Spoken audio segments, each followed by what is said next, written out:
Hello दोस्तों, कैसे आप सभी का स्वागत है एक नए वीडियो में। दोस्तों, आज की इस वीडियो में हम कुछ इंपॉर्टेंट टॉपिक डिस्कस करने वाले हैं। आज के इस वीडियो में हम ये डिस्कस करेंगे कि बजट 2025-26 में एक ओवरऑल जो हाइलाइट्स होते हैं उनके बारे में डिस्कस करने वाले हैं कि वो बेसिकली बजट में 2025-26 में किस चीज पर ज्यादा फोकस करने की बात की गई है। आपको पता ही होगा कि बजट में बहुत सारी चीजों का यहाँ पे अनाउंसमेंट हुआ है। उसको हासिल करने के लिए हमारी गवर्नमेंट जो है वो लग चुकी है। आपका तो पता है कि 2025-26 फाइनेंशियल ईयर के लिए आपका बजट आया हुआ है।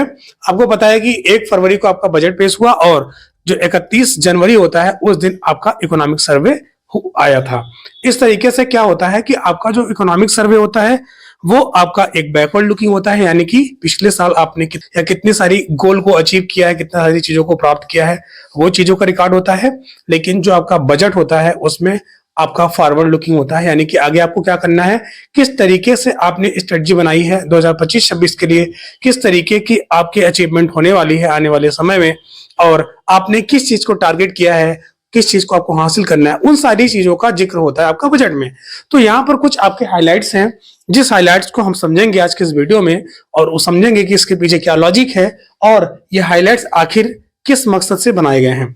तो यहाँ पर आपको पहला दिख रहा है, पहला आपको हाईलाइट दिखने को मिलेगा, लिखा हुआ है जीरो पावर्टी। ठीक है, ये लिखा हुआ जीरो पावर्टी। जीरो पावर्टी का मतलब होता है कि यहाँ पर गरीबी को जो है वो जीरो करने की बात की जा रही है, यानी कि हमारे पूरे देश में कोई भी इंसान ऐसा नहीं है जो गरीब होगा।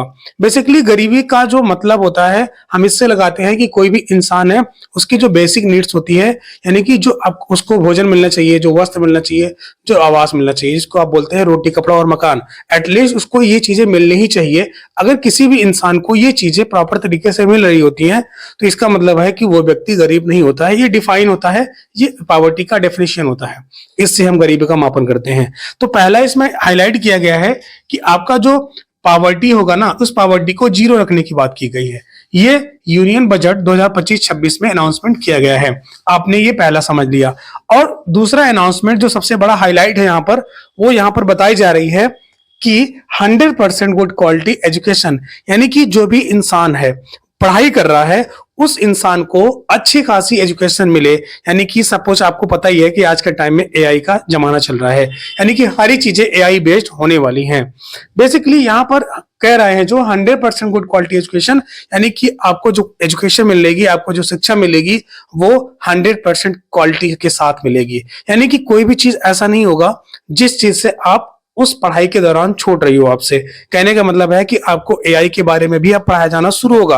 एक चैप्टर आएगा, हो सकता है कि पर्टिकुलर, कि उसके बारे में आपको एआई का इंट्रोडक्शन दिया हो, एआई किस तरीके से काम करती है और उसका जो फ्यूचर स्कोप है वो किस तरीके से काम करेगा, इस समथिंग लाइक दैट। तो आपको यहाँ पर दिख रहा है कि 100% गुड क्वालिटी एजुकेशन की बात की जा रही है।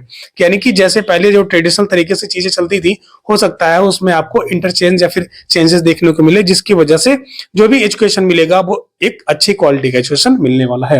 अगली हाईलाइट की बात करते हैं कि इसमें बताया जा रहा है कि high quality affordable health care, यानी कि आपको जो भी स्वास्थ्य सुविधाएं मिलेंगी वो कैसे मिलेंगी, हाई क्वालिटी की मिलेंगी। ऐसा नहीं है कि आपको मतलब लो क्वालिटी का हेल्थ केयर फैसिलिटी मिले। यानी कि कहने का मतलब है कि अगर आपको कोई भी प्रॉब्लम्स है, कोई भी डिजीज है या किसी चीज से आप सफर कर रहे होते हैं, तो उस चीज का प्रॉपर तरीके से चेकअप होगा और चेकअप के दौरान आपको जो मेडिसिन दिया जाएगी वो भी प्रॉपर तरीके से दी जाएगी।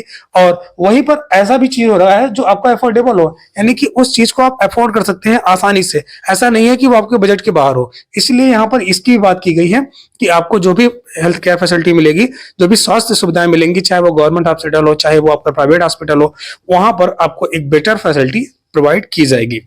आगे बात करते हैं, अगला जो आपका चौथे नंबर का पॉइंट है वो यहाँ पर कह रहा है कि 100% स्किल लेबर विद एम्प्लॉयमेंट, यानी कि यहाँ पर जो भी एम्प्लॉयमेंट होंगे, यानी कि जिन भी व्यक्ति को रोजगार मिलेगा, जो व्यक्ति काम कर रहा है, वो क्या होगा, वो 100% उसकी स्किल लेबर होगा। यानी कि जो व्यक्ति किसी भी कंपनी में, किसी भी इंस्टीट्यूशन में या कहीं भी काम कर रहा होता है, यानी वो लेबर फोर्स का पार्ट है, तो इसका मतलब है कि उसके पास जो स्किल होगी वो 100% स्किल होगी। कोई अगर मान लीजिए कि जूता सीने वाला है तो वो जूता प्रॉपर तरीके से, उसके पास स्किल होगी किस तरीके से काम करना है।